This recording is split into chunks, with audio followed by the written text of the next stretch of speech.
Oh, yeah. It's go time.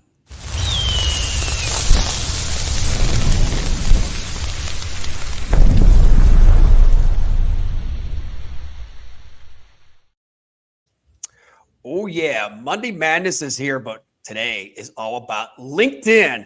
I'm here with my good friend, Greg. What's up, brother? How's it going? I love that beginning opening credit scene that you have. It just fits me perfect. 7 seconds of boom right there for you, buddy. Yeah. I feel like I'm watching a movie and I'm getting ready to get some popcorn. Well, I'm ready to get some popcorn later today because I tell you what we got going on right now here. Greg, LinkedIn, everybody talks about it in our industry all the time, any kind of business. They are up and down with it. Let's just break it up real quick here. Let's just talk about the current thing that's happening right now. Everybody on LinkedIn is flipping out a little bit about the vanity metric. I'm going to say that right there. They're not getting that 10,000 views anymore. I'm sure LinkedIn has something behind the scene that they're doing this for a purpose. But give me your take on this, because I think a lot of people, what I'm seeing right now, they are panicking. They're trying to put playbooks together, trying to get to the next level to see why they can get more exposure. Yeah. Honestly, this is an ever-changing thing. This has always happened and will continue to happen. The algorithm, any platform, whether it be Google or other social platforms like Meta and Facebook, there's always going to be algorithm changes. And of course, you want to make sure that you're staying on top of things and you're able to see what you can do to continue to leverage. And sometimes it's going to take some time. So you can't expect something to immediately change overnight to say, okay, I was getting XYZ and now I want to continue to get XYZ. And if this is my only channel, then I'm screwed. Let's take a step back, right? LinkedIn is a great platform. LinkedIn is amazing for helping get the word out there, especially for staffing and recruiting firms to find candidates and or clients. And a post can go a long way, but it shouldn't be your only source. And posting and creating content and having people find you to generate new conversations, whether it be for candidates or for clients, shouldn't be the end all be all. So how do you get past that? One, how do you stay on top of the algorithm? And that's going to be, it will take some time in order to make sure you're getting the likes and the views that you're looking for. But even then, it's how do you translate that into opportunities? And that's what I can kind of share some really good insights today on, not only focusing on the vanity metrics that you're looking for, which really at the end of the day doesn't matter too much if you're not turning that into opportunities, whether it be, again, candidate or client or something else. And I'll be able to share some really cool tips and best practices and in order to stay in front of the right people. I love that. Before we deep dive in, I just want to ask you, seriously, everybody's saying, I want to build my LinkedIn network. But I just got to tell you, from what I understand, people are just trying to connect with everybody.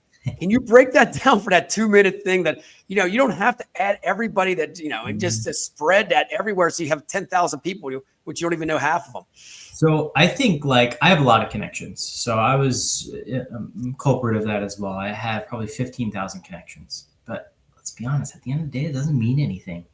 The more connections I have, it doesn't mean if I create a post, I'm going to get more likes, more comments, more visibility on that. What really matters is how do you get in front of those right people?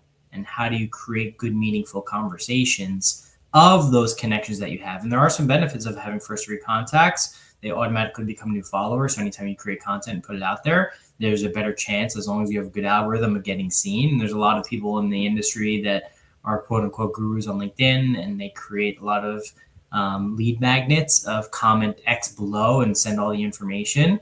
And there's some good content that's out there, without a doubt. But really what matters for the people in the staffing and recruiting space is how do you make sure, again, you create good opportunities from those connections that you have.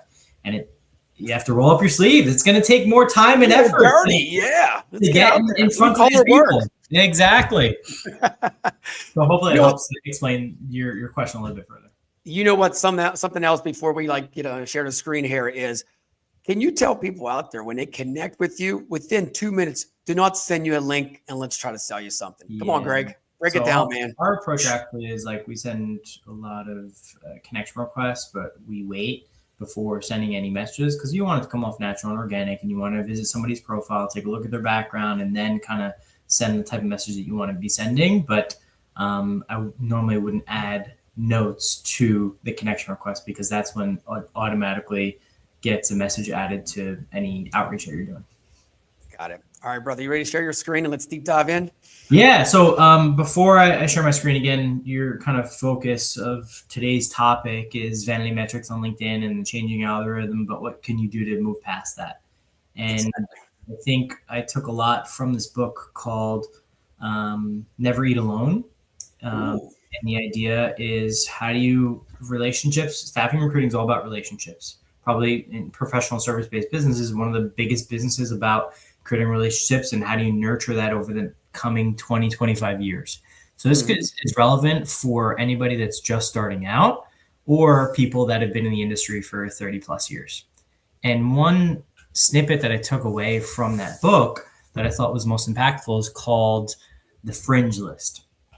So the idea, and I'll kind of set the groundwork, and then I'll jump in and share my fringe list and how to be able to create your own fringe list for anyone that might be listening to this or watching it back. But the idea is, people that you've come across in your life, you should be kind of like your own little notepad, your own contact list from a business perspective on top of personal. And there's only a certain amount of people that you really know well out of your circle. And I think the number was like 600 people that you can actually know and know somewhat well, or, you know, a little bit more outside of just name and face. And how do you take that 600 and create more of a structure around that? So what he did is he took his contact book, and we're all digital now. So we have I have Google Sheet that I'll share, but essentially you have everyone that information about them that you put into a little sheet. That is name, company, title, location, a fact that you met about them, something that will help kind of jog your memory of who that person is and kind of their background, something related to their kids, whatever it is that can stay on a personal level. Keep that, because then you can start to scour through that list. And say you're attending an event in Las Vegas and you had a contact in Las Vegas. Now, because you can sort in that sheet of location of anyone that's in Las Vegas, you could use that as like a good tip to say, hey, when I'm out in Las Vegas, now I know I want to follow up with that person. Leverage that message to say, hey, it's been some time since we last connected. How is XYZ kid doing? That fun fact, or the Giants or the Raiders are doing bad, whatever it is, the fun fact that you have about that person in Las Vegas. Now you can reference that in trying to meet up with them and continue to garner that relationship.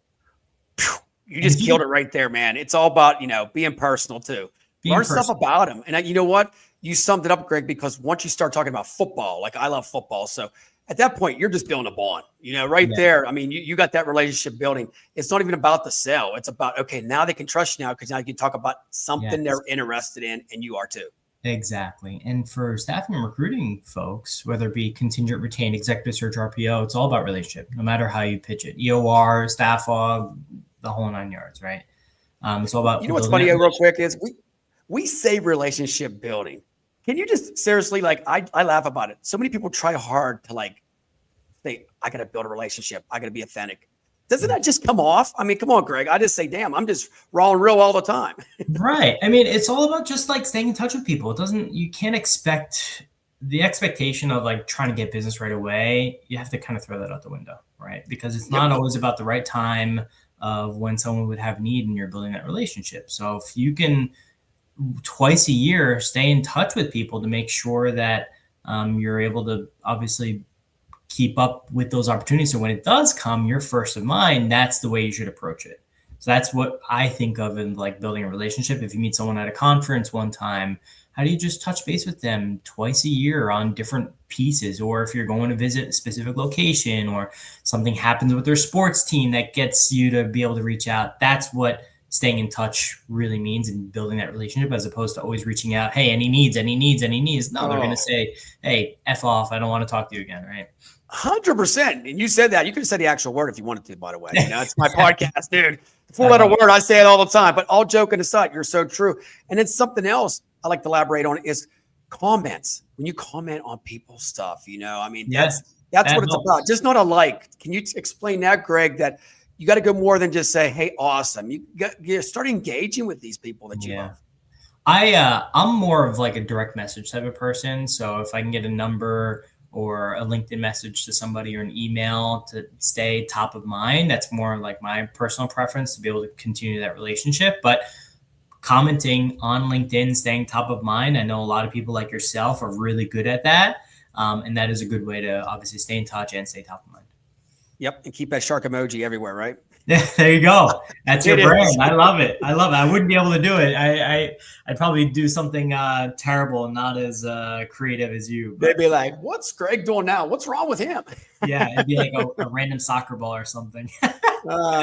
Too funny, Yeah. man. Do you want to share your screen now? Yeah, sure. So Let's do it. That's like the idea. It's called the fringe list. So I'm going to share my screen. I'm going to show you how you can build your fringe list and what a fringe list really means and how you can Sweet. leverage it.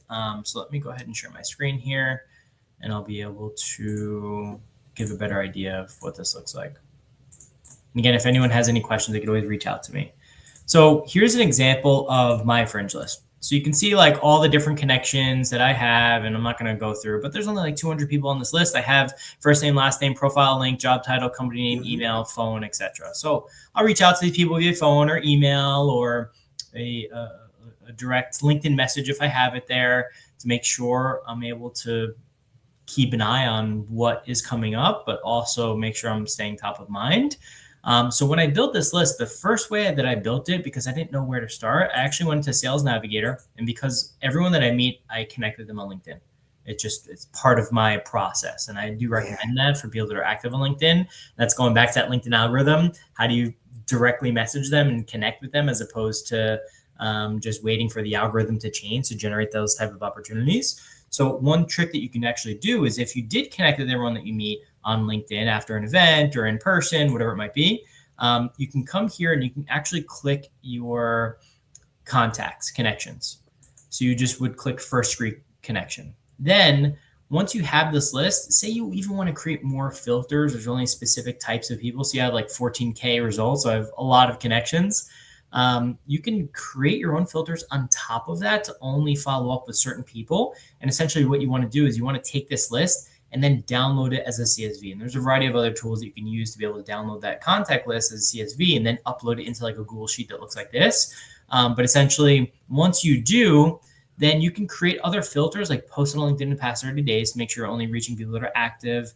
You can do specific job titles. You can do location. Maybe you only want to create a fringe list of people in the US, maybe within a specific industry. So if I only want to focus on staffing and recruiting, I can do that, right?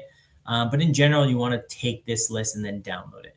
Then once you kind of create the ideal list here and you upload it into a sheet that looks like this, there's a variety of tools that you can leverage for following up with people. But essentially that allows you to stay top of mind and relevant. And what I like to do is send a lot of first degree message campaigns. So I then will go back into my inbox and see that last communication that I had with a specific point of contact. So that's a really quick, easy way instead of hoping and praying that your posts are going to get more in touch with the algorithm to make sure you're able to create meaningful conversations and build those relationships.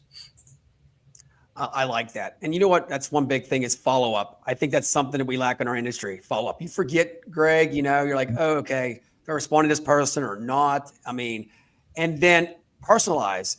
Should you personalize all the emails? I mean, you got to, just say, I've had people personalize it with the wrong name, by the way. And I was like, get the hell out of here. But what's your take on personalize. that? Absolutely. Okay. Especially with that first degree connection list, the fringe list, you want to manually write each one to each individual that you're going to be reaching out to. It'll take you some time. Like for me, 15,000 contacts, it's going to take me a month to be able to really lessen that and make sure I'm only capturing the people that I know really well and that I want to follow up with. But when I do follow up with them, I personalize it based on those facts that I know of that relevant person. And the reason I like LinkedIn, maybe on top of like messaging, is it has the entire thread there. So it helps jog my memory when that last communication was with that person. So that's why I think LinkedIn is a great platform to be able to leverage that type of communication with. Okay, so for communicating, here we go. So what is the best time? I mean, everybody has their own playbook. Stay off on the weekends. I'm a fan on the weekends because I say people, from Saturday from 10 o'clock to 2, they're hanging with their kids. They're always scrolling. We're all scrolling these days. We're always on LinkedIn. Yeah, seriously. Nobody ever logs out of LinkedIn. They're on it 24/7. What is your take on this? Actually, I've seen some like better engagement on the weekend from specific people. The messaging, direct messaging back and forth, we probably see most responses like during the week, Monday through Friday, 9 to 5 roughly. But as it relates to content and putting content out there and getting that authentic feedback, we've seen the weekend to be pretty powerful. Usually Sunday nights have shown, or like Sunday late afternoon when people are starting to like prep for the week again. That's a good time that we see good engagement, or early Monday morning. So, okay, so you're a sales rep and you're trying to build a funnel here on LinkedIn, and you got Sales Navigator or whatever you're using to scrub it. Can you give any tips? Because just talking to sales reps, they're just like going after anybody that's available and anybody that will talk to them. Yeah. So Sales Nav is a really good tool. There's a variety of other tools that are out there, and everyone preaches their favorite, right? But I'll just, because I shared Sales Nav, I'll just focus on that one. Yeah. There's so many different filters you can use. So you can location, size of company, industry, title, posted on LinkedIn in the past 30 days. And if you want to run it from like a company standpoint to see if someone's hiring or not, these are different intent signals that you can leverage in order to create the right list that you want to ultimately use, and then craft your personalized outreach to those people. But really what it comes down to is it is a numbers game if you're doing cold outreach, especially with like a direct message. You still want it to be personalized, of course, high first name and then a relevant message to that audience. But you need to be hitting 100 people to be able to get 5 to 10 responses, right? It is what it is, but a lot of people give up at 30 or 40, and then they only get 1 or 2, and that 1 or 2 isn't meaningful enough to move the needle. So I think that's like a huge difference maker that will generate more conversations. Is need the right creation of that audience list using Sales Navigator with the right filters and maybe some intent pieces with the right messaging towards that audience at scale. And that's like that combination is the sweet spot that will help sales reps get the right amount of conversations that they're looking for. There you go. Okay, so something I want to hit you on real quick here is the bio. Like, I got to be honest with you. I think your LinkedIn bio is more important than a resume these days. Every employer is looking at your LinkedIn. Yeah. I mean, for you to get these appointments, you got to have a strong bio. Am I right? I mean, people are looking at you before they even like click on the link to talk to you. Oh, of course. And I'll share my screen again, and I can just show an example of like how to create. Here we go. We're getting a bonus round, guys. Look at that. He's sharing the screen twice. Yeah. So first off, you need to have a good banner. As soon as you don't have a good banner, already you're out of the window where no one's going to take you as seriously. And especially if you're a sales rep trying to create conversations from a BD perspective, having that right banner there does wonders. It automatically creates a level of professionalism that will separate you from anybody else doing outreach. Then the first thing that you can see, so if you look on the right, see all these different, these are actually people at our firm, but you can see the quick taglines here. So before you even connect with somebody, it'll show that tagline. Short, sweet, and simple. So if you see mine, it kind of explains a little bit more about our path and what we do and who we focus on. But so when someone looks at my connection request that I sent that's blank, usually they see that and they see it's a little bit more legitimate, hence why I have more connections accepted and then more people respond to my message before even scrolling past the fold. Then obviously we had some help with AI to be able to put together like what we had as our thoughts into something that can be leveraged properly. Then we had a better about section that explained a little bit more about my background, because individually I'm reaching out to another individual, and that's creating those relationships, right? On top of kind of who we are and what we do at BCM. But the idea is, how do you let people know who you are, like you said, before even looking at a resume or looking at a background? That is your resume nowadays, your LinkedIn profile and what it looks like. Now, this is a huge piece that people kind of miss, is the features section. How do you add enough pieces of content, whether it be articles or testimonials or specific posts that have been created, that can be extremely powerful to help kind of bring your entire LinkedIn profile together, along with like some different activities, and then ultimately what you do at your specific company and your role. I think that just, if people do want to do some digging, helps them get a better idea of what they're looking for. So that's just a few quick tips on your LinkedIn profile to really help it stand out, especially when you're doing outreach. Ooh, there it is. Get that LinkedIn profile tuned up all the time. And it's always changing too. And by the way, your picture out there, get rid of that high school picture, Greg. Tell them, 20 years ago, I've met people and I'm like, holy cow, it doesn't even look like you. Yeah, seriously. Especially in the staffing recruiting space, I've seen some bad examples of people that have not updated their profile in like 20 years. And you can use AI to really like touch it up nowadays. Oh, AI makes you look like a movie star. Like a movie star, exactly. You take any picture and spruce it up with AI, and you'll probably feel much better about it, like I would. So I get that, and I do recommend people do that. I gotta tell you, Greg, I wish I was my real face every day, the AI face. Holy Yeah, cow, right. It looks it's perfect. great. No wrinkles. I look like I'm 22 Yeah, again. I feel It's like a damn. Brad Pitt or something. So before we get out of here, I got to ask you. So, you got this media company, BCM. Give me a little bit of history about that, man. How'd you guys start this and all that good stuff and what you guys do? Yeah, so I'm a 3-time founder. I had a staffing and recruiting firm, actually, light industrial, that had gotten acquired right Nice. before COVID started. Got really lucky, and then built another accelerator called Emerge that got acquired by Entree, dealing with like early stage startups, and then built out Leadly Media that got acquired by Blue Craze. Blue Craze is about 8-9 years old. We got acquired in 2023, so under kind of like one company umbrella, where we still support a lot of staffing and recruiting firms with some of the methodologies I shared today, more like growth related, to help generate more opportunities. And we've been doing pretty well. We leverage LinkedIn as a main channel to be able to get in front of the right contacts. And if anyone ever wants any tips or best practices or does want to kind of grow their business, feel free to reach out to me, and we're happy to help. Bam, there it is, Craig. Hey, thank you for coming on. If you guys get a chance, you already seen his profile. You know what he looks like. We'll drop it in the comments there.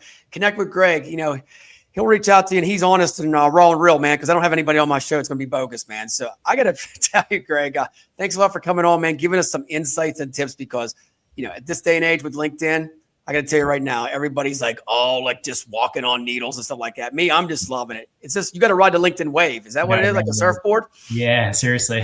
A surfboard with a shark. Can't be ever better than that. Always got to come to that theme. All right, brother. Well, hey, thank you so much. Hey, guys, if you get a chance, reach out to Greg. He'll definitely help you with LinkedIn. We'll see you soon, guys. Take care. Appreciate you guys. Bye-bye.